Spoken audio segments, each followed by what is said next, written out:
Visakha వాజీ news కు స్వాగతం. నేను జ్యోతి. ముందుగా హెడ్లైన్స్ చూద్దాం. కేంద్రం నుండి విడుదలైన నిధులతో అభివృద్ధి సంక్షేమం అందిస్తూనే ఆదాయ మార్గాలను కూడా పెంచేందుకు యోచన. బిఎంఆర్డీఏ మున్సిపల్ శాఖలతో సమీక్ష అనంతరం మంత్రి నారాయణ వెల్లడి.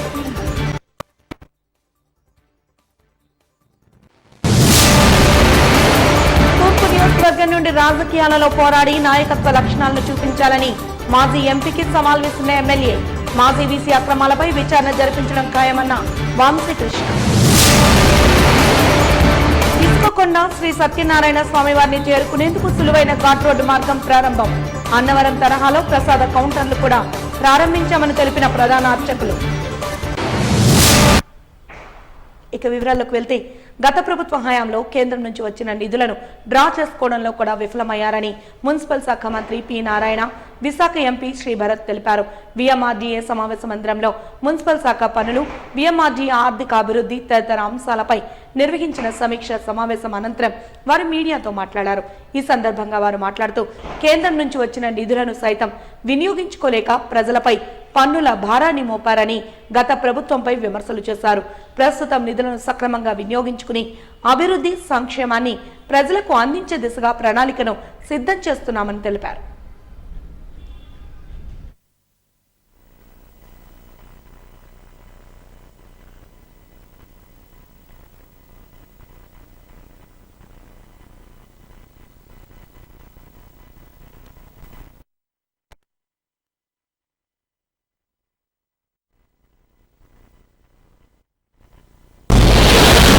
అడ్మినిస్ట్రేషన్ అర్బన్ డెవలప్మెంట్ మంత్రి నారాయణ గారు విశాఖపట్నం రావడం జరిగింది. బిఎంఆర్డీఏ జీవీఎంసీ రివ్యూ మీటింగ్స్ పెట్టుకుని దాని తర్వాత ఎంపీస్, ఎమ్మెల్యేస్, ఎమ్మెల్సీస్ కూడా వాళ్ళ గ్రీవెన్సెస్ ఫీడ్బ్యాక్ కోసం ఆఫీసర్స్తో పాటు ఒక రివ్యూ మీటింగ్ పెట్టిన అది మొదటి మీటింగ్ ఇది నేను పార్టిసిపేట్ చేయడం. ప్రధానంగా ఏంటంటే నారాయణ గారు ఆల్రెడీ 14 to 19 ఇదే మంత్రి పదవి హోల్డ్ చేశారు కాబట్టి అప్పటి నుంచి అసలు ఈ 5 సంవత్సరాలు ఏం డెవలప్మెంట్స్ జరిగినాయి, ఏవి ముందుకెళ్ళినాయి అని రివ్యూ చేస్తూ ఇప్పుడు ఏం చేయాలని డిస్కస్ చేశాం. చాలా బాధాకరం ఏంటంటే ఈ 5 సంవత్సరాలు, గత 5 సంవత్సరాలు 19లో ఏదైతే మంచి పొజిషన్లో రాష్ట్రంలో వదిలి ఆయన ఆఫీస్ డిమిట్ చేశారో ఈ 5 సంవత్సరాలు అన్ని డీరేల్ చేసేయడము, ఫండ్స్ని డైవర్ట్ చేయడము, కేంద్ర ప్రభుత్వం ఇచ్చిన డబ్బులు కూడా సరిగ్గా సద్వినియోగం చేసుకోలేకుండా వాళ్ళు డ్రా కూడా చేయలేకపోయారు. డిజాస్టర్ రిలీఫ్ ఫండ్ చేయలేకపోయారు, స్మార్ట్ సిటీ డబ్బులు డ్రా చేయలేకపోయారు, అనేక ప్రాజెక్ట్స్ స్వచ్ఛ భారత్ 2200 కోట్ల డబ్బులు కూడా వాళ్ళు డ్రా చేయలేకపోయారు. అన్నీ అలా మిగిలిపోయి అట్లా ఉంటే మా అందరికి చాలా బాధ కలుగుతుంది. అనేక విషయాల మీద ఇప్పుడు రోడ్లు డెవలప్ చేయాలన్నా, బిల్డింగ్లు చేయాలన్నా, హౌసింగ్ చేయాలన్నా, డ్రైనేజ్ చేయాలన్నా, డ్రింకింగ్ వాటర్ చేయాలన్నా, ఎలక్ట్రిసిటీ చేయాలన్నా అన్నిటికీ ఫండ్స్ అనేది మేజర్ షార్టేజ్ అయిపోయింది. ఆదాయం ఎట్లా పెంచాలో వీళ్ళకి తెలియదు కానీ ఆదాయం కోసం వెతుకుతూ ట్యాక్సులు పెంచేశారు, చెత్త పన్నును స్టార్ట్ చేశారు. రకరకాలు చేయడం వల్ల ఎకనామిక్ యాక్టివిటీ దెబ్బతిని విశాఖపట్నం గ్రోత్ నుంచి అలా స్టాగ్నేట్ అయిపోయింది. అందుకే ఎండింగ్లో మంత్రి గారితో మాట్లాడింది ఏంటంటే ఒకవైపు మనం డెవలప్మెంట్ యాక్టివిటీస్ మీద డబ్బులు ఎట్లా తీసుకురావాలని ఆలోచిస్తూ ఈ జీవీఎంసీలో బడ్జెట్ రెవెన్యూ పెంచాలి అంటే మనం కొత్త కొత్త విధానాలు ఏమి తీసుకుని రావాలి, ప్రపంచవ్యాప్తంగా కొన్ని మోడల్స్గా తీసుకుని మన దేశంలో కూడా ఇతర రాష్ట్రాల్లో ఏదన్నా కార్పొరేషన్స్లో వాళ్ళు బాగా రెవెన్యూ జనరేషన్ చేయగలిగితే కామన్ మ్యాన్కి ఇబ్బంది పెట్టకుండా అండ్ ఇతర దేశాలు కూడా సింగపూర్ కూడా వాళ్ళు పీపీపీ మోడల్లో రకరకాలుగా చేశారు. ఫర్ ఎగ్జాంపుల్ మన జూ కూడా మీరు ఉదాహరణగా తీసుకుంటే అక్కడ సింగపూర్లో జూ కూడా చాలా అద్భుతంగా వాళ్ళ సిటీకి ఒక రెవెన్యూ జనరేట్ చేస్తారు. ఇలా అనేక సంస్థలు మనం రివ్యూ చేయగలిగితే ఆదాయం పెంచుకోగలుగుతాము. ఆ పెంచిన ఆదాయంతో ఏదైతే ప్రాజెక్ట్స్ స్టక్ అయిపోయి ఉన్నాయో అన్ని పూర్తి చేయగలుగుతాము. తప్పకుండా చంద్రబాబు నాయుడు గారికి ఏదైతే ఒక లక్ష్యం ఉందో విశాఖపట్నాన్ని మళ్ళీ ఆ పూర్వ వైభవం తీసుకురావాలనే ఉద్దేశంతో చాలా మంచి రివ్యూ జరిగింది. మా ఐడియాస్ కూడా తీసుకోవడం జరిగింది. ప్రధానంగా ఈ బిఎంఆర్డీఏ మాస్టర్ ప్లాన్ కూడా చాలా అవకతవకలు జరిగి కొన్ని రాంగ్ నోటిఫికేషన్స్ కూడా చేయడం జరిగింది. ఇది ఫ్యూచర్ సిటీగా ఒక మాస్టర్ ప్లాన్ చేసి ప్రపంచవ్యాప్తంగా ఉన్న నగరాల్లో ఒక గొప్ప నగరంగా చేయాలంటే మాస్టర్ ప్లానింగ్ చాలా ఇంపార్టెంట్. దాని మీద కూడా ఒక మంచి మాస్టర్ ప్లాన్ కన్సల్టెంట్ని తీసుకుని రమ్మని కూడా చెప్పడం జరిగింది నారాయణ గారు. అది కూడా మేము పర్సూ చేసి మా ఐడియాస్ ఇక్కడ ప్రజాప్రతినిధులందరూ మాకున్న ఫీడ్బ్యాక్ ఐడియాస్ కూడా అన్ని ఇచ్చి దాని మీద మళ్ళీ టేకప్ చేస్తామని మేము డిస్కస్ చేయడం జరిగింది. గత 5 సంవత్సరాల్లో మున్సిపల్ శాఖ టోటల్గా నిర్వీర్యం అయిపోయింది. అంటే అసలు గత ప్రభుత్వంలో అసలు మినిస్టర్ ఉండాడా లేదనేది కూడా నాకే ఆశ్చర్యం వేస్తుంది. ఎందుకంటే 2014 నుంచి 19 దాకా ఈ రాష్ట్రంలో మున్సిపల్ శాఖలో అనేక పనులు చేశాం. ప్రజలకు ఏది అవసరం, ఎక్కువ ప్రయారిటీ వాళ్ళ డ్రింకింగ్ వాటర్, రోడ్లు, డ్రైన్స్, లైట్స్, ప్యారలల్గా అదర్ పార్ట్స్, యాక్టివిటీస్ ఇలా. అయితే గత ప్రభుత్వంలో అసలు కేంద్ర ప్రభుత్వం ఇచ్చిన నిధులే వాళ్ళ దాదాపు 27,000 కోట్ల రూపాయలతో సెంట్రల్ గవర్నమెంట్ ప్రాజెక్ట్స్ ఉన్నాయి. అందులో 10,000 స్టేట్ గవర్నమెంట్ పెడితే 7,000 అర్బన్ పెట్టుకుంటే 10,000 కోట్లు సెంట్రల్ గవర్నమెంట్ ఇస్తుంది. అసలు వదిలేశారు. అసలు అన్నిటికంటే ఆశ్చర్యం ఏంటంటే 15th ఫైనాన్స్ డబ్బులు ఎవరు వదులుకోరు. అసలు దానికి షేర్ పెట్టబడలేదు. వాళ్ళు ఇస్తారు. అది మనకు జిఎస్టీ కడితే జిఎస్టీ నుంచి వచ్చే మన షేర్, దాన్ని కూడా వదిలేశారు. 2023-24 లాస్ట్ ఇయర్కి 454 కోట్లు కేంద్ర ప్రభుత్వం ఇచ్చింది స్టేట్ గవర్నమెంట్కి. దాన్ని మున్సిపాలిటీస్ కానీ ఇచ్చేస్తుంటే, ఏ మున్సిపాలిటీకి ఆ మున్సిపాలిటీ ఇచ్చుంటే సెకండ్ ఇన్స్టాల్మెంట్ 300 కోట్లు ఇస్తా ఉన్నారు. అది కూడా ఇచ్చేస్తుంటే ఈ మార్చి నుంచి సెప్టెంబర్ దాకా, రేపు 1వ తేదీ దాకా ఇంకో 454 కోట్లు ఇస్తా ఉన్నారు. ఫస్ట్ ఇన్స్టాల్మెంట్ రిలీజ్ చేశారు, దాన్ని మున్సిపాలిటీస్కి ఇవ్వాల, ఆ డబ్బులు డైవర్ట్ చేశారు. వాళ్ళు సెకండ్ ఇన్స్టాల్మెంట్ ఇలా, థర్డ్ ఇన్స్టాల్మెంట్ ఇలా, నెక్స్ట్ ఇవ్వాల. అసలు టోటల్ అస్తవ్యస్తం. అసలు ఫైనాన్షియల్గా ఎంత బ్యాడ్గా ఉందంటే స్వచ్ఛ భారత్ 2,099 కోట్లు శాంక్షన్ చేసి 295 కోట్లు వాళ్ళు ఇచ్చారు. స్టేట్ గవర్నమెంట్ 150 కోట్లు మ్యాచింగ్ ఫండ్ ఇస్తే మళ్ళీ 295 కోట్లు ఇస్తా ఉన్నాడు. ఇప్పుడు ఇది 2021, ఇప్పుడు కాదు 2021లో స్టేట్ గవర్నమెంట్ 11 కోట్లు ఇచ్చి గమ్మున అయిపోయింది. వాళ్ళు ఇవ్వాల. ఏషియన్ ఇన్ఫ్రాస్ట్రక్చర్ ఇన్వెస్ట్మెంట్ బ్యాంకులో నేను 2019 ఫిబ్రవరి నెలలో 5,350 కోట్లు శాంక్షన్ ఇచ్చాం. ఏషియన్ ఇన్ఫ్రాస్ట్రక్చర్ ఇన్వెస్ట్మెంట్ బ్యాంకులో రోడ్లకి, డ్రైన్స్కి, వాటర్కి 5,350 కోట్లు శాంక్షన్ చేస్తే దాన్ని వదిలేశారు. మన జూన్కి టైం ఎక్స్పైర్ అయిపోయింది. ఒక్క పైసా వాళ్ళ దగ్గర మ్యాచింగ్ ఫండ్ ఇవ్వాల్సి వస్తుంది. మళ్ళా మేము సీఎం గారు మొన్న మూవ్ చేసి దాన్ని చేస్తే 4 సంవత్సరాలకు ఎక్స్టెండ్ చేస్తున్నారు. ఇట్లా టోటల్ అంతా కంప్లీట్గా అన్ని వ్యవస్థలు, అన్ని సిస్టమ్స్ ఫైనాన్షియల్ చేశారు. అయితే గత 2 నెలల నుంచి నేను అన్ని మున్సిపాలిటీల అధికారులను పిలిచి యాక్చువల్గా వాట్ ఈస్ గోయింగ్ ఆన్ అని స్టడీ చేయటం ఇవన్నీ జరిగింది. ఇప్పుడైతే యాక్చువల్గా ఏంటంటే మున్సిపాలిటీస్కే పోయి అక్కడే కూర్చొని అధికారులతోనూ ప్రజాప్రతినిధులతో డిస్కస్ చేస్తున్నాను. నేను ఇంకొక 2-3 నెలల్లో సిస్టమ్ అంతా మళ్ళీ నార్మల్గా వస్తుంది. టౌన్ ప్లానింగ్ అయితే అంత అధ్వానంగా అసలు మరీ ఘోరం. నీటిని కాపాడండి, జీవితాన్ని కాపాడండి అంటూ ప్రముఖ సంఘ సేవకులు, సంఘమిత్ర, సోషల్ సర్వీసెస్ నిర్వాహకులు సూరిబాబు పిలుపునిచ్చారు. ఈ సందర్భంగా జల సంరక్షణ నిధి యజ్ఞంలో భాగంగా జీవీఎంసీ గాంధీ విగ్రహం వద్ద అవగాహన కార్యక్రమాన్ని చేపట్టారు. ఈ సందర్భంగా ఆయన మాట్లాడుతూ ప్రజల్లో మంచి పరివర్తన వచ్చేందుకు ప్రచారాన్ని చేపట్టామని తెలిపారు. 100 గజాలకు పైగా ఉన్న ప్రతి బిల్డింగ్ కి పద్ధతి గల పరిపూర్ణమైన ఇంకుడు గుంత ఉండేలా చేయాలని, చేపట్టాలని కోరారు. ఇంకుడు గుంతల ద్వారా నేటికి కింద ఉన్న భూగర్భంలోకి నీరును పంపించి భూగర్భ జలాలను పెంచవచ్చని తెలిపారు. ఇంకుడు గుంతలు లేని భవనాలకు అధికారులు చేసే తనిఖీలు, పన్నులు నిలిపివేసేలా నీటి సరఫరాకు చర్యలు చేపట్టేలా అవగాహన కల్పించాలని కోరారు. కార్యక్రమంలో పలువురు సంఘమిత్ర సభ్యులు, ఇతరులు పాల్గొన్నారు.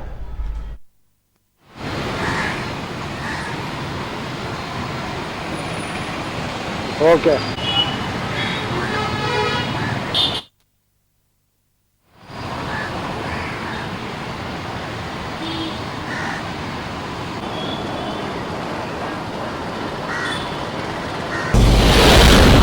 నేను గత 22 సంవత్సరాలుగా ఈ ప్రజలకి కొంచెం మెరుగైన వాటి గురించి కొంచెం అవగాహన కలిగిస్తున్నాము. అలా పలు సమస్యల గురించి. అందులో భాగంగా నేను 11 సంవత్సరాల నుంచి ఇంకుడు గుంతల గురించి నేను ప్రజల్లో అవగాహన కలిగిస్తున్నాను. కాకపోతే పూర్తిగా వాళ్ళు మారలేదు. దీని గురించి ఏంటంటే మన ప్రభుత్వాలు కానీ ప్రజలు కానీ వీళ్ళ కలిపి అవగాహన కలిగి మారాలని అనుకుంటున్నాను. ఇది ఇంకుడు గుంతల తాలూకు ప్రధాన ఉద్దేశం ఏంటంటే భూగర్భ జలాలు పెంచడానికి. ఇంతకుముందు 10 అడుగుల్లో ఉన్న నీరు ఇప్పుడు పాతాళానికి వెళ్ళిపోయింది. అలాగా ఎందుకంటే ఒకరికి ఎవరైనా ప్రాణాధారమైన వర్షపు నీరు నుంచి కాలువలోకి వదిలేస్తున్నారు. ఆ కాలువలోకి వదిలేయడం వల్ల ఏంటవుతుందంటే దాని విలువ వాళ్ళు తెలుసుకోలేకపోతున్నారు. ఆ విలువ తెలియడానికి గురించి ఏంటంటే వాళ్ళకి ఇంకుడు గుంత తీయాలని చెప్పేసి మనం ప్రచారం చేస్తున్నాను.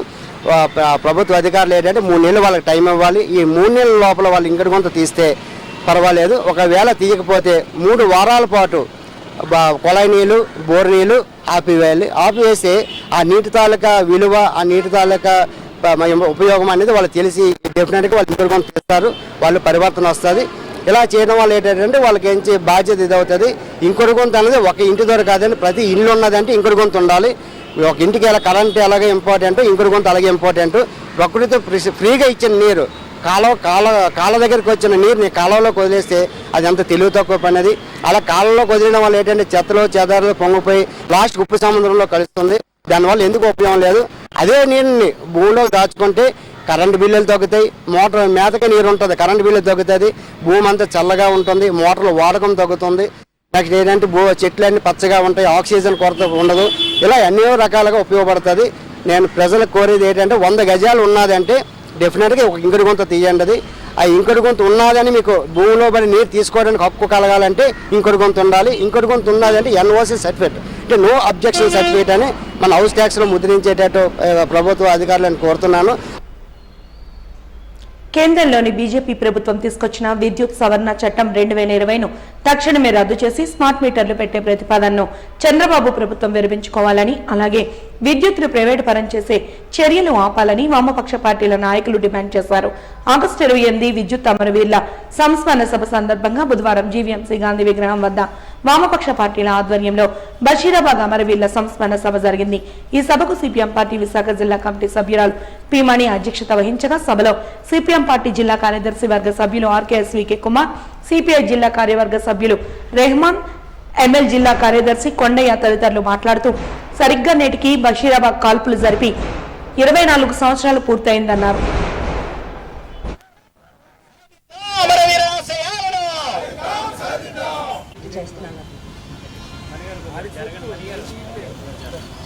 జోహార్ విద్యుత్ అమరవీరులకు జోహార్.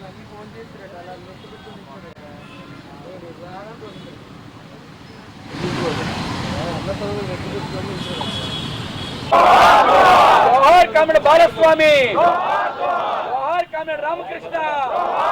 అమరవీరుల స్ఫూర్తితో 2000 సంవత్సరంలో అప్పుడున్నటువంటి ముఖ్యమంత్రి ప్రపంచ బ్యాంక్ సంస్కరణలు అమలు చేయడం కోసం విద్యుత్ సంస్కరణలు తీసుకొని వచ్చి రాష్ట్రంలో విద్యుత్తును 3 భాగాలు చేసి ప్రజల మీద విపరీతంగా భారాలు మోపే విధంగా చట్టాల్లో మార్పులు తీసుకొని వచ్చి విద్యుత్ ఛార్జీలను భారీగా పెంచారు. ఈ భారీగా పెంచడాన్ని వామపక్షాలు మొత్తం ప్రజానీకం అందరిలోకి తీసుకెళ్లి ఏప్రిల్ నుంచి ఆగస్టు దాకా సుదీర్ఘ కాలం పాటు పెద్ద ఎత్తున ప్రజల్లో ప్రచారం చేసి ఆగస్టు 28వ తారీఖు నాడు 2000 సంవత్సరం బషీర్బాగ్లో వేలాది మందితోటి భారీ ప్రదర్శన జరుగుతూ ఉంటే అప్పుడున్నటువంటి చంద్రబాబు నాయుడు గారి ప్రభుత్వం విచక్షణారహితంగా కాల్పులు జరిపి బాష్పాయులు ప్రయోగించి టీయర్ గ్యాసులు వదిలి వాటర్ క్యాన్లు ప్రదర్శించి మొత్తం పోలీసులతో అతి కిరాతకంగా కాల్పులు జరిపి మొత్తం 3 హత్య చేయించింది. అందులో కామ్రేడ్ బాలస్వామి, విష్ణువర్ధన్ అలాగే రామకృష్ణ అనేటువంటి 3 యువ కిషోరాలు తుపాకీలకి గుళ్ళకి బలై అక్కడే చనిపోవడం అనేది జరిగింది.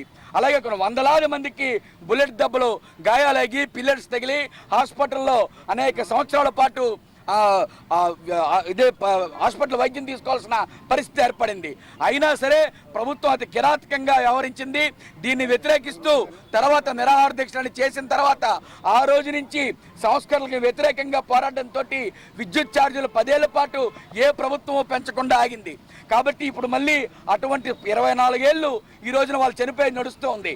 మళ్ళీ ఈ రోజున విద్యుత్ ప్రైవేటు పరం చేయాలని, విద్యుత్తును మొత్తం కూడా అదానికి అప్పజెప్పాలని చెప్పి కేంద్ర ప్రభుత్వం ప్రయత్నం చేస్తుంది.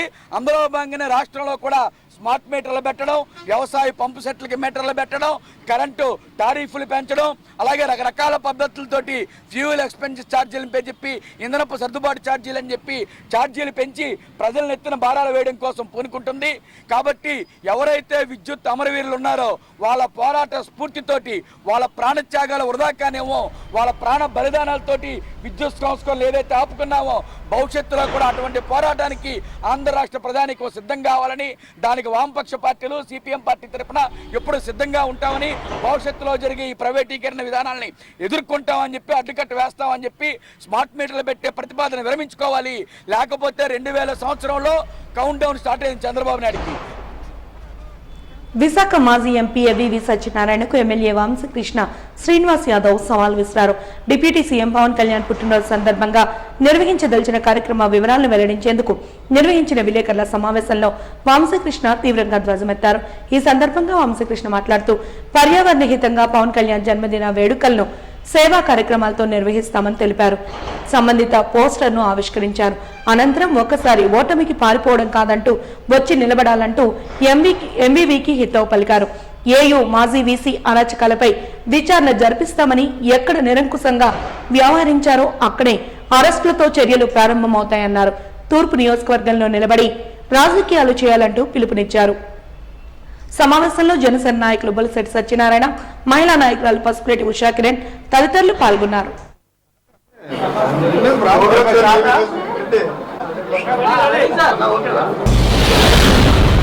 మానవాళికి పునాది పర్యావరణం, అంటే జీవానికే. ఒక జీవరాశి బతుకుండాలంటే, అది పక్షి కానీ ప్రాణి కానీ ఏదైనా సరే బతుకుండాలంటే పర్యావరణం కావాలి. ఈ రెండు శాఖలకి ఆంధ్రప్రదేశ్లో పవన్ కళ్యాణ్ గారు మంత్రిగా రావడం మనం చేసుకున్న అదృష్టం. అంటే ప్రకృతి తనను దాన్ని రక్షించుకుంటుందని ఎప్పుడు చెప్తుంటారు కదా, ఇక్కడ విధ్వంసానికి గురైన ప్రకృతి కూడా ఒక మంచి నాయకుడిని మంత్రిగా తెచ్చుకుంది. అయితే పవన్ కళ్యాణ్ గారు రిలీజ్ చేసిన ఒక దీంట్లో చూస్తే, ఒక ప్రభుత్వ కాలం 5 సంవత్సరాలు, సగటు మనిషి 67 సంవత్సరాలు బతుకుతాడు, ఉసిరి చెట్టు 70 సంవత్సరాలు బతుకుతుంది. ఉసిరి అంటే చిన్న ఉసిరి, కొండ ఉసిరి కాదు, రాసు ఉసిరి చెట్టు. అలాగే నేరేడు చెట్టు 100 సంవత్సరాలు బతుకుతుంది, చింత చెట్టు 100 సంవత్సరాలు బతుకుతుంది, వేప చెట్టు 200 సంవత్సరాలు బతుకుతుంది, రావి చెట్టు 2500 సంవత్సరాలు బతుకుతుంది.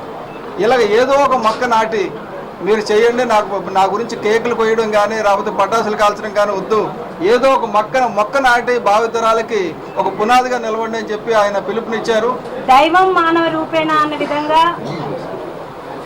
ఒక్కొక్కసారి దేవుడు మనుషుల రూపంలో ఈ రకంగా వస్తాడు అనటానికి కారణమే పవన్ కళ్యాణ్ గారు. మరి అటువంటి మహనీయుడి జన్మదినం సందర్భంగా మాకు ఏదైతే Janasena party clean Andhra green Andhra అనే ఒక ప్రోగ్రామ్ని డిజైన్ చేయడం జరిగింది.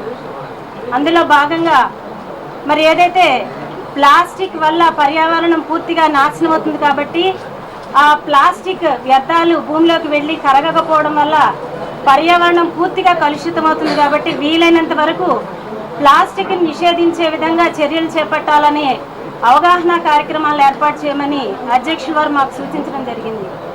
అంతేకాకుండా పెద్దలు నగరాధ్యక్షులు వంశీకృష్ణ శ్రీనివాస్ గారు చెప్పినట్లుగా అనేక సేవా కార్యక్రమాలతో పాటుగా మా ఉత్తర నియోజకవర్గంలో కూడా బ్లడ్ డొనేషన్ క్యాంప్స్, అలాగే స్కూల్స్లో కానివ్వండి, గుళ్ళల్లో కానివ్వండి మొక్కలు నాటే కార్యక్రమాలు.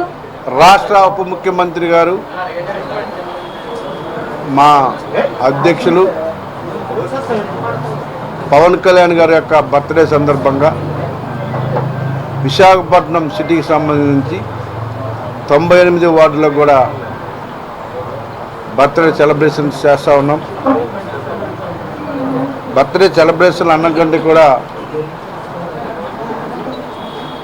బడుగు బలహీన వర్గాల కోసం ఆయన పుట్టిన రోజు సందర్భంగా సేవా కార్యక్రమాలు, బ్లడ్ డొనేషన్ క్యాంపులు, బీచ్ క్లీనింగ్లు ఇవన్నీ కూడా చేస్తూ ఉన్నాం. ముఖ్యంగా 30వ తారీఖున విశాఖపట్నం సిటీ అంతా కూడా ప్లాంటేషన్ చేస్తాం. ముఖ్యంగా సౌత్ నియోజకవర్గంలో సుమారు 5,000 మొక్కల్ని నాటుతున్నాం. ఆ ప్రాంతం అంతా కూడా కాలుష్యం ఉంటుంది కాబట్టి దానికి అటు అటవీ శాఖ కానీ ముఖ్యంగా పోర్టు వాళ్ళు పూర్తిగా సహకరిస్తూ ఉన్నారు. ఆ ప్రాంతాన్ని అంతా కూడా గ్రీనరీ చేయాలని చైర్మన్ గారికి, ఆ టీం అందరూ కూడా మనస్ఫూర్తిగా ధన్యవాదాలు. మొత్తం ఉదయాన్నే స్టార్ట్ అయ్యి సౌత్ నియోజకవర్గం అంతా కూడా మొక్కలు, ప్రతి వార్డులో కూడా మొక్కలు నాటే కార్యక్రమం చేస్తాం. అలాగే అన్ని నియోజకవర్గాల్లో కూడా మొక్కలు నాటుతాం. పవన్ కళ్యాణ్ గారి యొక్క ఆశయాల కోసం ఈ ప్రజలకు ఆయన ఏం చేయాలని కోరుకుంటున్నారో అదే బాటలో జన సైనికులందరం కూడా నాటడానికి సిద్ధంగా ఉన్నామని చెప్పి మీకు తెలియజేస్తూ ఉన్నాం. 31 మార్నింగ్ 7 గంటలకి ఆర్కే బీచ్లో బీచ్ క్లీనింగ్ చేస్తాం. అంతా జన సైనికులందరూ సిటీలో ఉన్నటువంటి ప్రతి ఒక్కరు కూడా ఆ కార్యక్రమంలో పాల్గొంటారు. ఆ తర్వాత సెప్టెంబర్ 1 ఉదయం 7 గంటల నుంచి సాయంత్రం 8 గంటల వరకు కూడా పార్టీ ఆఫీసులోనే మేమందరం నా ముఖ్య నాయకులందరం ఉంటాం. ఇక్కడ బ్లడ్ డొనేషన్ క్యాంపు కంటిన్యూగా రన్ అవుతూ ఉంది మార్నింగ్ నుంచి ఈవినింగ్ వరకు. అలాగే పార్టీలో జాయినింగ్స్ కూడా ఉన్నాయి చాలా. ఆ జాయినింగ్స్ అన్నీ కూడా అదే రోజున ఇక్కడే జాయినింగ్స్ కూడా అన్నీ కూడా పెడతాం. ఆ రోజు ఉదయం నుంచి సాయంత్రం కూడా నాయకులు అందరం కూడా ఇదే ఆఫీసులో అందుబాటులో ఉంటాం. ప్రతి ఒక్కరు కూడా ఎవరైతే ఈ రాష్ట్రంలో బ్లడ్ కొరతతో ఇబ్బంది పడుతున్నారో ప్రతి ఒక్కరికి కూడా బ్లడ్ ఇచ్చే విధంగా జన సైనికులు అందరూ కూడా బ్లడ్ ఇస్తూ ఉన్నారు. ఇక్కడ చాలా బ్లడ్ కొరత ఉంది విశాఖపట్నంలో. ఆ కొరతను తగ్గించడానికి మా వంతు మేము కృషి చేస్తాం. ఏపీ మెకనైజ్డ్ బోట్స్ అసోసియేషన్ రాష్ట్ర అధ్యక్షులుగా లక్ష్మణ్ను ఏకగ్రీవంగా ఎన్నుకున్నారు. ఈ మేరకు నూతన అధ్యక్షునిగా బాధ్యతలు స్వీకరించిన లక్ష్మణ్ హార్బర్లో గల కార్యాలయంలో విలేకరుల సమావేశాన్ని నిర్వహించారు. ఈ సందర్భంగా ఆయన మాట్లాడుతూ బోటు యాజమాన్యులకు అనేక సమస్యలు ఉన్నాయని తెలిపారు. గిట్టుబాటు ధర లభించడం లేదని, నష్టపోయిన బోట్ల యజమానులకు న్యాయం చేయడమే తమ ముందున్న లక్ష్యమని తెలిపారు. అదేవిధంగా మత్స్యకార రంగంపై ఆధారపడి ఉన్న వ్యాపారులకు, మత్స్యకారులకు కూడా లాభం చేకూరే విధంగా తాము వ్యవహరిస్తామని తెలిపారు. రానున్న కాలంలో కార్యవర్గ సభ్యులను కూడా ఎన్నుకొని కార్యకలాపాలను ప్రారంభిస్తామని తెలిపారు.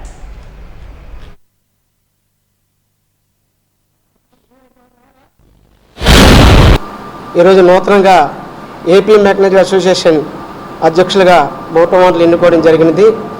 మరి ఈ అధ్యక్షుని ఎన్నుకోవడానికి చాలా ఐడ్రామాలు జరిగాయండి. ఎందుకంటే 4 నెల 11 తేదీ కల్లా పాలక కార్యవర్గ సభ్యుల ప్రెసిడెంట్ పదవీ కాలం పూర్తయింది. సుమారుగా 4 నెలలకు ఆవస్తుంది. మరి హార్బర్ అనేది చాలా అధ్వానంగా తయారైంది. దీని మీద బోటు ఓనర్లందరూ చాలా ఇబ్బంది పడుతున్నారు. ఆ తరుణంలో బోటు ఓనర్లందరూ కూడా వాలంటరీగా 100 మంది మమ్మల్ని ఆశ్రయించారు.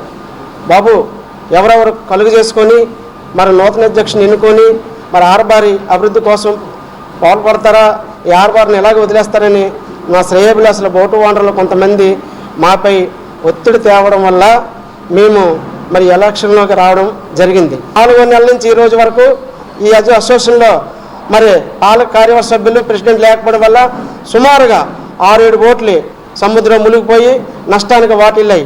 వాళ్ళకి ఎటువంటి న్యాయం చేయలేక చాలా ఇబ్బంది పడుతున్నాం సార్.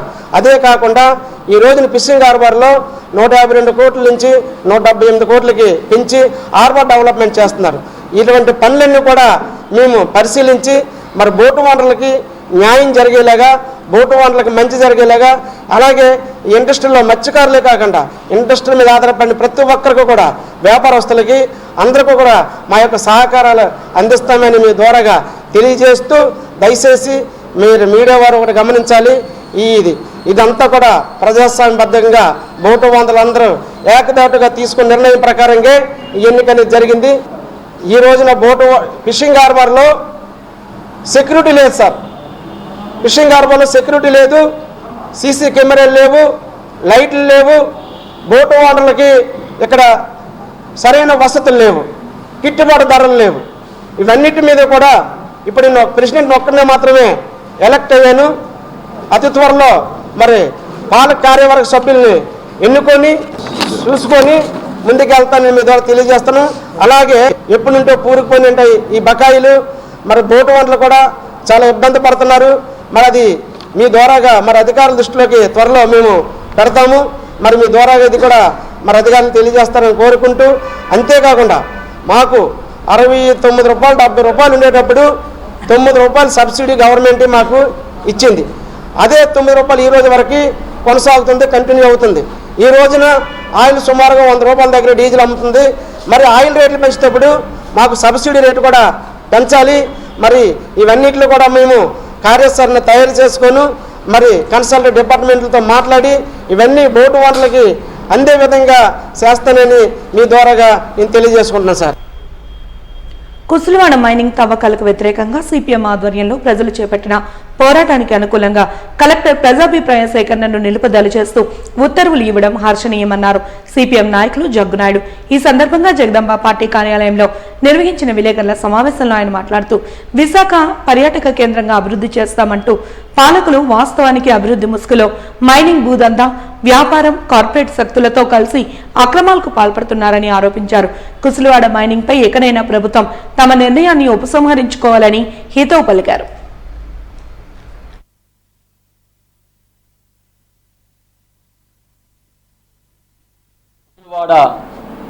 పంచాయతీ పరిధిలో క్వార్జైట్ గనులు తవ్వకాల కోసం రాష్ట్ర ప్రభుత్వం ఈరోజు ప్రజాభిప్రాయ సేకరణని చేపట్టింది. ఈ ప్రజాభిప్రాయ సేకరణలో ఆ ప్రాంతంలో ఉన్నటువంటి దాదాపు 52 గ్రామాలకు సంబంధించిన ప్రజలు పాల్గొని ముక్త కంఠంతో ఈ గనుల తవ్వకాలను నిలిపివేయాలని చెప్పని డిమాండ్ చేశారు. ప్రజాభిప్రాయ సేకరణని జరగనివ్వలేదు. మా కొండల ధ్వంసం చేయొద్దు, పర్యావరణ ధ్వంసం చేయొద్దు, మా ఆరోగ్యాల్ని ధ్వంసం చేయొద్దు, మా ఇళ్లను, పశువులను, సంపదను ధ్వంసం చేయొద్దు, మా పంటలను, దీంతోపాటు మామిడి, జీడి, కొబ్బరి వంటి తోటలను ధ్వంసం చేయకండి అనే నినాదంతో మొత్తం మూకుమ్మడిగా వందలాది మంది ప్రజానీకం ఈ ప్రజాభిప్రాయ సేకరణ అడ్డుకున్నారు, తిరుగుబాటు చేశారు. ఈ తీవ్రతను గమనించినటువంటి జిల్లా కలెక్టర్ గారు ప్రజాభిప్రాయ సేకరణని రద్దు చేస్తున్నట్టు ప్రకటించారు.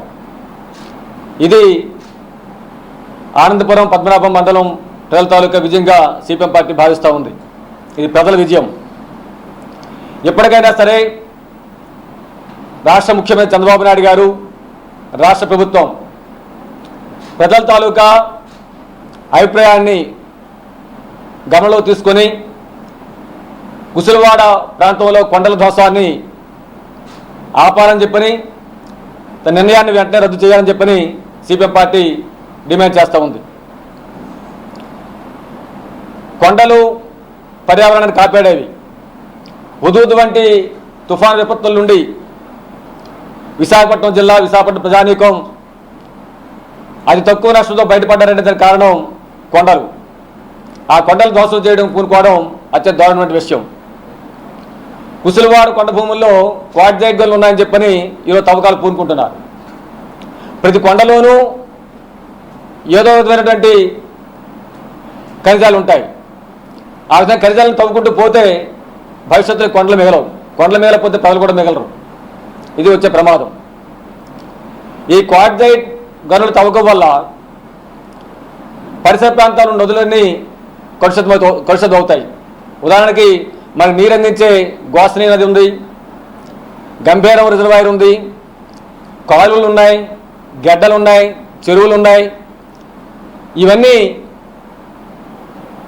ఈ మైనింగ్ వల్ల తీవ్ర కాలుష్యానికి గురవుతాయి. మరొక అనుమానం ఏమిటంటే, ఇంత ప్రజలు తీవ్రమైనటువంటి ఆక్రోశాలు ప్రదర్శిస్తే స్థానికంగా ఉండేటటువంటి భీమిలి శాసనసభ్యులు గారు ఎందుకు మాట్లాడలేదు? గంటా శ్రీనివాసరావు గారు, మాకు అర్థం కావట్లేదు. ఆయన అధికారం చేపట్టడంతో విఆర్ ఇన్ఫ్రా సంస్థతోటి ఆయనకి వారి మధ్య ఏం కుదిరింది ఒప్పందం అని నేను అడుగుతూ ఉన్నాను. ఆయన మైనింగ్కి అనుకూలమా, వ్యతిరేకమా? ప్రకటన చేయమనండి. మైనింగ్ వల్ల ఏమైనా ఏం జరిగిద్దా? గ్రామాల్లోకి ఏమైనా ఉపాధి జరుగుతుందా? ఆ గ్రామాలు ఏమైనా అభివృద్ధి అవుతాయా? అభివృద్ధి కావు. అక్కడ ఆ ప్రాంతంలో ప్రజానీకం మొత్తం 2 రకాలైనటువంటి వాటి మీద జీవనం సాగిస్తున్నారు. ఒకటి పండ్ల తోటలు, పూల తోటలు, అవన్నీ కూడా నాశనం అయిపోతాయి. రెండవది గొర్రెలు, మేకలు, పశు పోషణతోటి జీవనం సాగిస్తున్నారు. ఆ యొక్క క్వాడ్జి దుమ్ము ధూళికణాలన్నీ కూడా భూములన్నీ ఆక్రమిస్తే అవి చచ్చిపోతాయి. ఇప్పటికే కోటపాటు దగ్గర దాలివలస కానీ, పెండ్రంగి కానీ, గౌరపాలెం కానీ వీటిలో అనేక వందల జీవాలు చనిపోయినాయి. ఇసుకకొండ శ్రీ సత్యనారాయణ స్వామివారి దేవస్థానం 200 సంవత్సరాల చరిత్ర కలిగిన అతి పురాతన దేవాలయమని ప్రధాన అర్చకులు పనిహారం నరసింహాచార్యులు తెలిపారు. నూతన ఘాట్ రోడ్డు వద్ద ప్రసాదం కౌంటర్, పూర్ణ మార్కెట్ నుండి టెంపుల్ నూతన రోడ్డు మార్గం ప్రారంభం కార్యక్రమ నేపథ్యంలో ఆయన మీడియాతో మాట్లాడుతూ ఇకపై ఆశీస్సులుగా స్వామివారి దేవాలయానికి ఘాట్ రోడ్డు ద్వారా చేరుకోవచ్చని తెలిపారు. అదేవిధంగా అన్నవరం దేవస్థానం వలె ప్రసాద కౌంటర్ను ఘాట్ రోడ్డు ప్రారంభం వద్ద భక్తులకు అందుబాటులో ఉంచామని తెలిపారు. కార్యక్రమంలో ఆలయ కార్యనిర్వహణ అధికారి రాజగోపాల్ రెడ్డి తదితరులు పాల్గొన్నారు.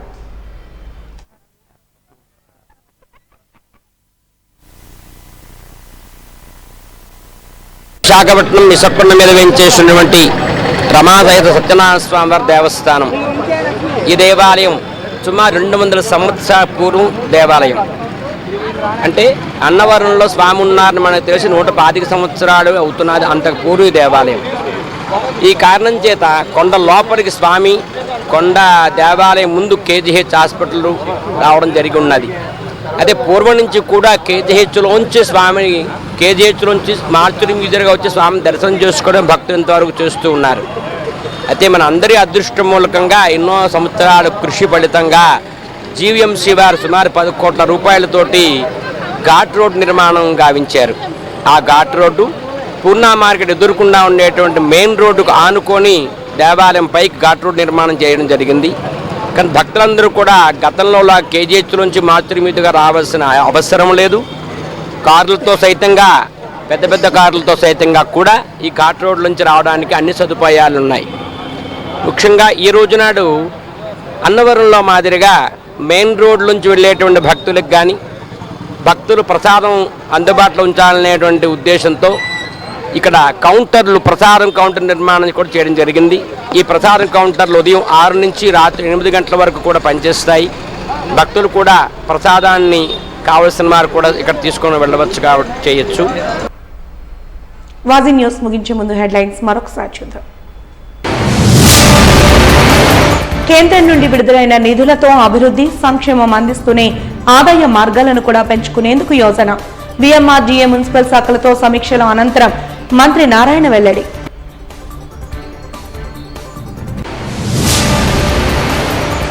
తూర్పు నియోజకవర్గం నుండి రాజకీయాలలో పోరాడి నాయకత్వ లక్షణాలను చూపించాలంటూ మాజీ ఎంపీకి సవాల్ విసున్న ఎమ్మెల్యే. మాజీ వీసీ అక్రమాలపై విచారణ జరిపించడం ఖాయమన్న వంశీకృష్ణ. ఇసుకకొండ శ్రీ సత్యనారాయణ స్వామి వారిని చేరుకునేందుకు సులువైన ఘాట్ రోడ్డు మార్గం ప్రారంభం. అన్నవరం తరహాలో ప్రసాద కౌంటర్లు కూడా ప్రారంభించామన్న ప్రధాన అర్చకులు. వాజీ న్యూస్ ఇంతటితో సమాప్తం. నమస్కారం.